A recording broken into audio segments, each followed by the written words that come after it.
there's unlocked equity in physical real estate that could be used to purchase Bitcoin, which improves the metrics of the entire portfolio in what we're looking at now, basically. That's right. And um in 24, I ended up at the Bitcoin conference in Nashville, Mm-hmm. because I was serving on a public utility board, and I was trying to get that public utilities head around what Bitcoin means to the energy industry, what it means to utilities and power Right. generation. I was trying to meet as many executives in mining companies and entities that I could connect with my fellow board members and the executives at the utility that I was on the board for. While I was there, um, Michael Saylor gave his triple maxi speech, but he was talking about it through the lens of a nation state level. And I was like, yeah, this is great and all, but how many of us are MicroStrategy or can spin up a publicly traded company? And how many of us are nations that can just print some dollars Yeah. and buy some Bitcoin?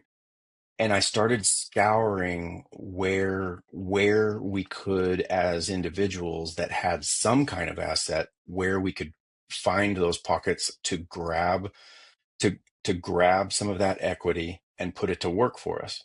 And so the banking world, on one end of the banking spectrum, they might be beginning to make products, beginning to wake up to it.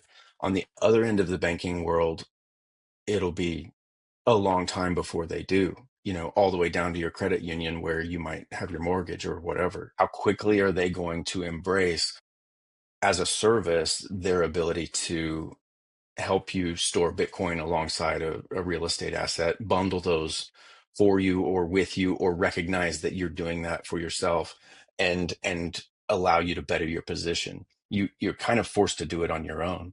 So I started looking at some of my friends that have decent sized portfolios and worked with one that had a chunk of houses, made a presentation so that I could talk to their bank, to let their bank, that's a local regional bank, let them know this is what's coming.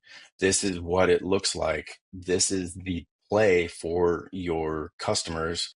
And if you think about it from a bank's perspective, that front side of the loan is the valuable side of the loan anyway. So why would they not want to structure a loan like this, have the thing able to be potentially paid off, better, have the borrower better positioned to pay off that balloon whenever that time comes in that 7 to 8 year frame? It's kind of a no-brainer once you've really studied Bitcoin, but I don't know too many bankers that are out there doing that. And so putting together these putting together these materials for these banks, I was trying to pitch it to them in such a way that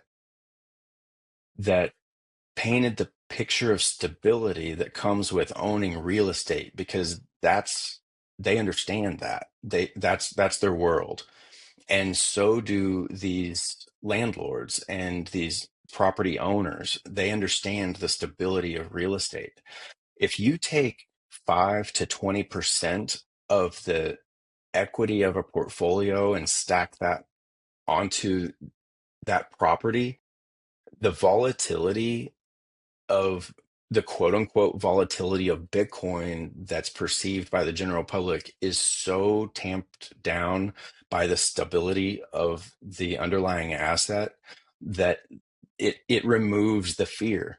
And if you think about, let's say that there is a marginal percentage chance that Bitcoin goes down to zero, crawls through the trenches for a number of years, withers out, and just goes away, the 15% of your equity that you put onto that bet, which is, it's unlikely that that's going to play out, but if that did, you're not destroyed as a property holder, as a portfolio holder. You're really not destroyed, because over that period of time, you have the growth in the value of that property as an asset. You have the income and the revenue. Those things have, in many cases, made up for the loss that came from that bet going south. Now, is that likely to play out? I think it's absolutely not likely to play out. In almost every scenario we can imagine from this point forward, you're going to watch over the next 10, 15 to 20 years, you're going to watch that explosive growth of Bitcoin as it gobbles up all of these parts of the macroeconomic world. And so these landlords that are landlords by necessity, who thought when I grow up, I'm going to be a landlord?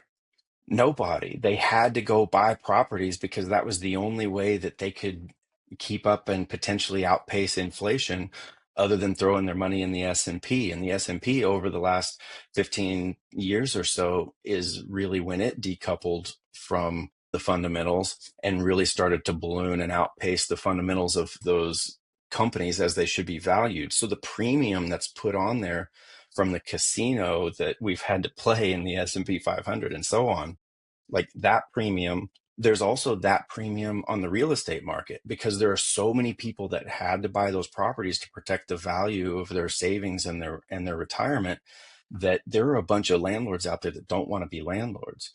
So I agree with that. my theory is that over the next 10 to 15 years, people are going to be exiting the landlord business that didn't want to be in the landlord business. They're going to be buying Bitcoin instead. And those houses that are sold out of those portfolios can be sold to homeowners that can work their way up, save in Bitcoin. So if landlords buy Bitcoin to exit the landlord business and renters save in Bitcoin to be able to buy those houses from them, this is how Bitcoin fixes this housing problem from both ends of the spectrum. Nice. I love that, That Scott. Thank you. that's a meet in the middle that I think we're going to watch play out over the next 10 or 15 years.